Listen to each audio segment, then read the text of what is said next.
तो बच्चों, ये संतरे ना कभी कभी इन्हें देख के एकदम ऐसे ज़बान पे चटखारा सा आ जाता है और दिल करता है कि बस ले लिया जाए और छिलका उतार के एक एक फाँक इसकी निकाल के उस पर थोड़ा सा नमक डाल के खाया जाए। आहा।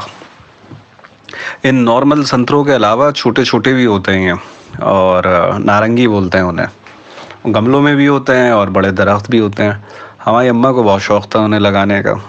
तो ये कहानी मैं पढ़ रहा हूँ आज शिराज जी की। इसका नाम है नारंगी का गमला। और हाँ, तो कॉलेज शुरू होने के दूसरे ही हफ्ते ऐसा झटका लगेगा मैंने सोचा नहीं था। मेरे कॉलेज और स्कूल के बीच एक ही दीवार थी। जब स्कूल में थे तो दूसरी तरफ के कॉलेज के लड़के लड़कियों को मुंह चिढ़ाते थे। अब हम कॉलेज की तरफ होंगे, अब वो हमें चिढ़ाया करेंगे। मैं कैंटीन में बैठा था, चाय पी कम देख ज़्यादा रहा था। स्कूल का वो दिन धुंधले से साफ हो गया था। मैं तब 7वीं में था। हमारे स्कूल का खेल का मैदान मैदान नहीं रेगिस्तान था। हर तरफ रेत ही रेत। फुटबॉल टप्पा खाती तो वहीं जम जाती। तेज़ धूप में हम पर चीलें मंडराती।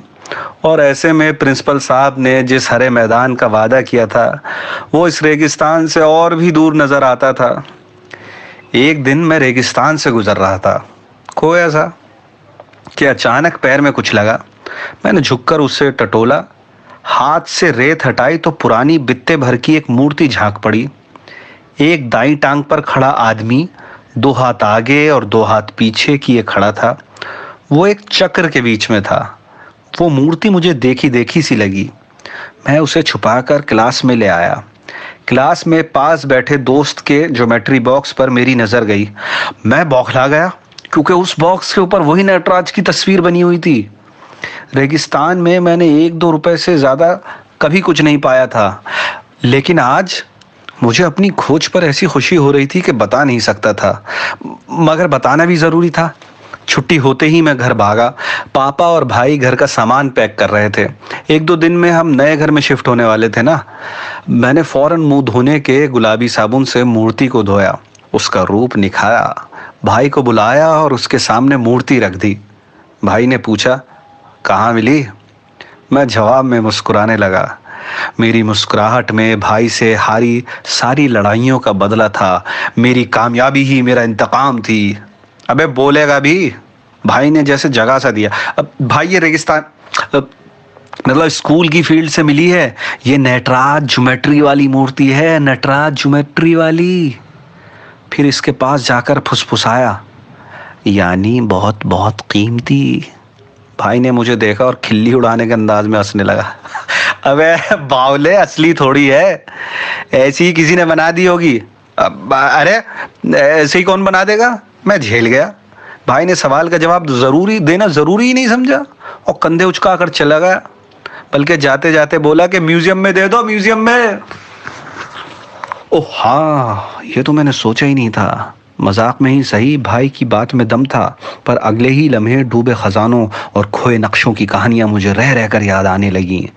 मुझे लग रहा था कि कुदरत ने मुझे एक अहम जिम्मेदारी दी है, मगर इस अनमोल मूर्ति का अभी क्या करूं? हिस्ट्री के सर को दिखाऊं? पर उन्होंने परसों ही डांटा था प्रिंसिपल साहब को। पर कहीं इस मूर्ति को छुपाने के लिए ही तो उन्होंने इतनी सारी रेत नहीं पड़वाई।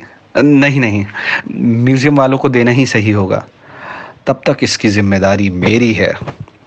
मुझे इसे मेरे भाई जैसे आम इंसानों की नज़र से बचा कर रखना होगा।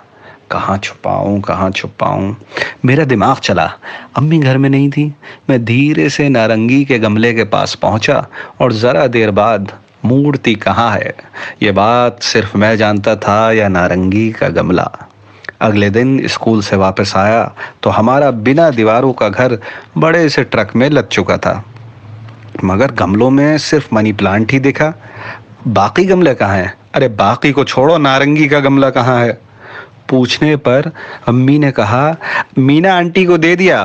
मेरा खून सूख गया।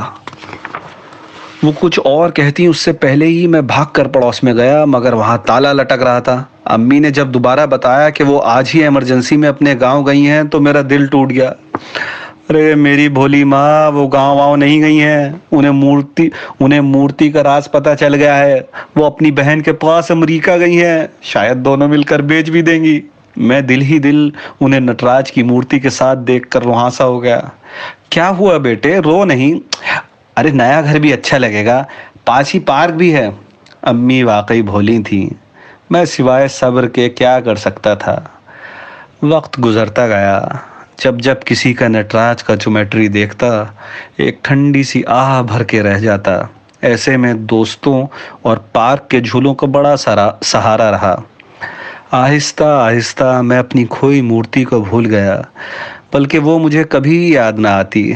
लेकिन आज सुबह अपने कॉलेज के मूर्ति कला विभाग में, यानी स्कल्पचर डिपार्टमेंट में, ऐसा कुछ देखा कि अचानक वो मूर्ति याद हो आई। मैंने देखा कि दीवार से लगी एक बड़ी सी अलमारी में कोई 20-30 मूर्तियां रखी थी। अरे नटराज की मूर्तियां। देख क्या रहे हो फ्रेशर बाबू, पहले साल में सब यही बनाते हैं, नटराज से ही प्रैक्टिस करते हैं, हजारों साल से हो रहा है। एक सीनियर ने हंसकर कहा और चल दिया।